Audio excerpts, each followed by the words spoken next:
Rob Riforgiate asks, how did Mr. Coulombe become a monarchist?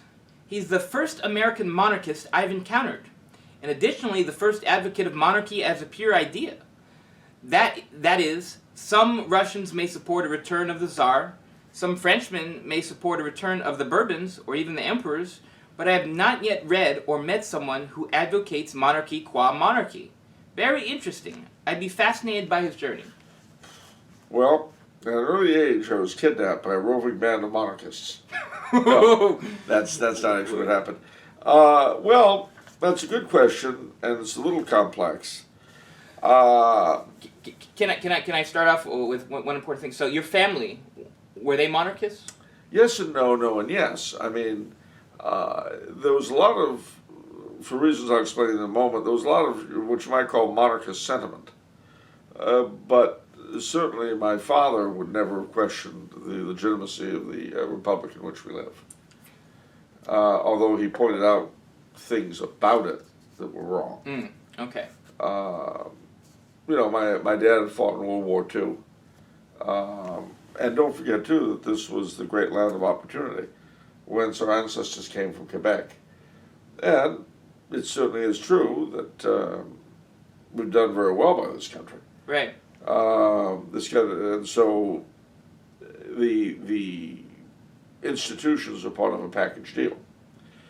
But having said that, my dad was also very fond of the Bourbons of France because they were the ones who sent my ancestors to North America and set us up, as you might say.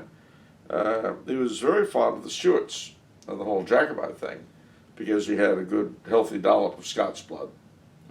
And so I was brought up not just with things French, but with the idea, the memory of Culloden and Bonnie Prince Charlie and all that kind of stuff. On my mother's side, she was, because of her family and her connections, she was very much a fan of the Habsburgs of Austria, and somewhat of the Romanovs of Russia. And of course, coming out here to California, you can't, with the missions and everything else, you can't help but be aware of the role of the Spanish monarchy.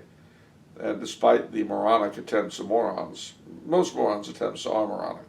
And, the one is an adjective, the other is a noun, but they're intimately connected, especially when they're in power.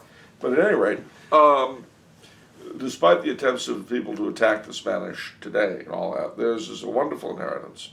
And the role the Spanish monarchy played in the colonization of the Americas is an extraordinary one. So I did not have the anti-monarchical prejudice that a lot of other people have. You raised in our setup. And then I got to know, well, there were several things. Firstly, it became obvious to me that Catholicism in Europe and in Latin America had been intimately connected to monarchy, and that America was the exception. But why should it be the exception? If Americans are human beings, and I have every reason to believe we are, why should the dynamics that operate outside our borders not mean something inside our borders as well? That's the one thing. The second thing, of course, I was very much understood from an early age the idea of the kingship of Christ. He's King of Kings. He's not president of presidents, bureaucrat of bureaucrats, that kind of stuff. I studied the coronation rites of Christendom, and that had a big effect on me because it gave a whole idea of rulership that is simply alien to the American experience. Then, I suppose, the nail in the coffin, if you will, and what he says about my having an interest in monarchy beyond nationality is quite true. And that's because, as I studied the counter-revolutionaries in France, the Vendée and all that, the Carlists in Spain, the Jacobites in the British Isles, and a lot of others elsewhere, I began to realize that despite their national differences, they had a lot of ideological things in common. Now, what were those ideological things? Firstly, the place of the church in civil life. All right. Now, if you read Quas Primas, the encyclical 1926 of Pius XI establishing the Feast of Christ the King, he makes it very obvious that every state, regardless of faith, and I realize that in non-Catholic states this would be difficult, but still, has an obligation to honor Christ as King because he is objectively Christ the King of everything. And it seemed to me that Catholic kingship, the right of the quasi-sacramental right of coronation, does the best job of doing that. And also, of course, the rule will get all kinds of graces that a fellow who's just inaugurated or whatever won't get. All right. The notion of the king is first layman of the realm and judge and leader of the armies and all that. In other words, as chief executive rather than merely a figurehead. That was a big thing that all these guys had in common. Mm-hmm. The local liberties at the same time. In other words, royal power being balanced by local attachments, local liberties, local powers. You see that in all of them. You know, and these similarities are things that they themselves would likely not see. They would not see how really closely connected their individual combats were.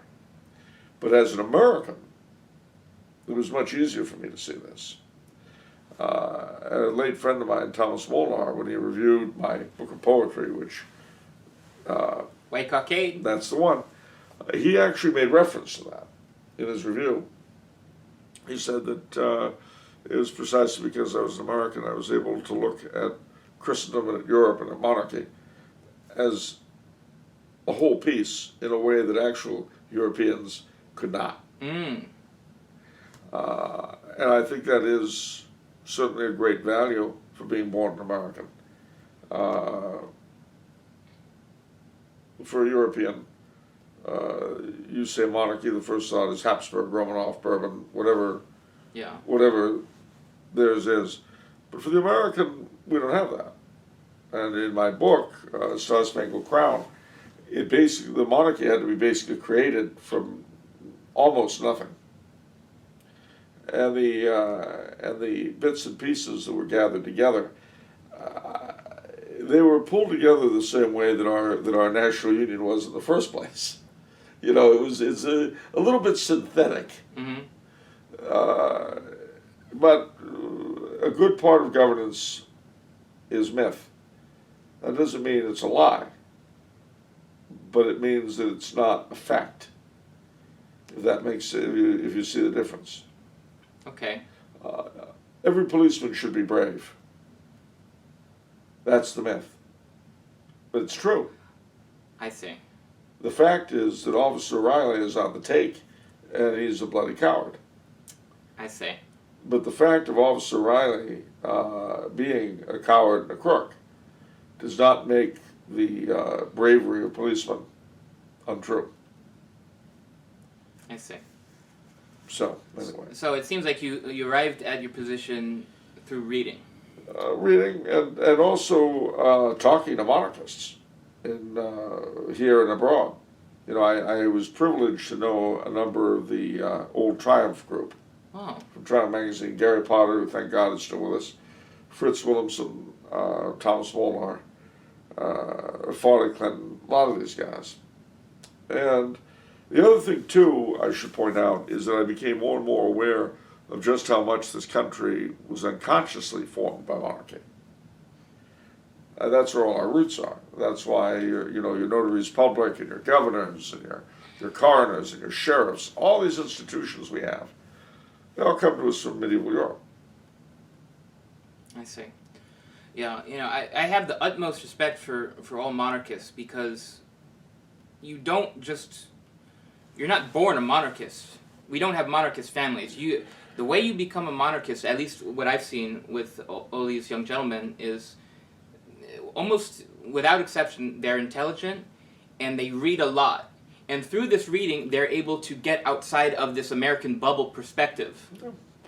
And that's how you become a monarchist, is getting outside of this American perspective that everyone's being programmed with. It is, and of course, it's also important to bear in mind that getting out of that bubble does not mean coming to hate your country. Quite Right. the opposite. Right. I consider myself second to no one in my love of this country, in my patriotism for it. But you see, I love the country that really is, not the ideology, not the institutions. And when I say that, I mean it's like in the mutatis mutandis. It's like with the church. I don't love the church because of the priests and the bishops. I don't even love the church because of the Pope, and that was true under popes I liked. I love the church because she's the mystical body of Christ. That's why I love the church. I love the sacraments. I love the shrines. I love the masses. I love the rules, the dogmas. I love it all. But the people that carry it on, that's always another story. Mutatis mutandis again. Each of us are human beings, which should be a very noble thing. And yet all of us know human beings who fall short of that, even ourselves sometimes. Mm. Hard to believe though that may be. Yeah. Another characteristic of monarchists is that the vast majority, at least the visible ones, are men. Yes. Seemingly. All you lady monarchists, where are you at? Are you gonna leave us men in the trenches taking grenades? Is that what you're gonna do? They're gonna bring tea and scots. We'll see. I mean, where you at? We need some. You need to represent. Well, I think that there are a lot of lady monarchists out there. It's just that, number one, and this is going to sound ironic, most ladies I know who are monarchists are also great believers in traditional gender roles. Wow, I'm surprised you're using that word. I thought you loathed that word. I do love that word, but sometimes, Okay. I hate the phrase gender roles. I mean, it's like using it is, I have to use it because I have to describe what is simple reality and has been transformed into a party. Okay. We're members of the eater party. The what? Oh, the people who believe you should eat. Okay. Obviously then you have the non-eaters. The eaters are exploiters. This is the world we're in. And then of course there are the breathers. The breathers, You have to take air into their lungs? Oh yeah, breathing. Talk about subversion. Oh, just another breather. Anyway, but a lot of lady monarchists are quite content to let the men take the front row. That's one element of it. Also, I've known a lot of ladies who have been not necessarily monarchists, but shall we say royals watchers. Royals watchers? Royals watchers. They can tell you everything that Kate Middleton wore for her wedding, for instance. Okay, so that qualified. Okay. Well, that qualifies you as a royals watcher. You may not be a monarchist, but you're really staring at the royals, aren't you? That's interesting. I mean, I couldn't tell you what you wore, actually. Okay. So your thesis is that all the lady monarchists are lurking in the shadows somewhere.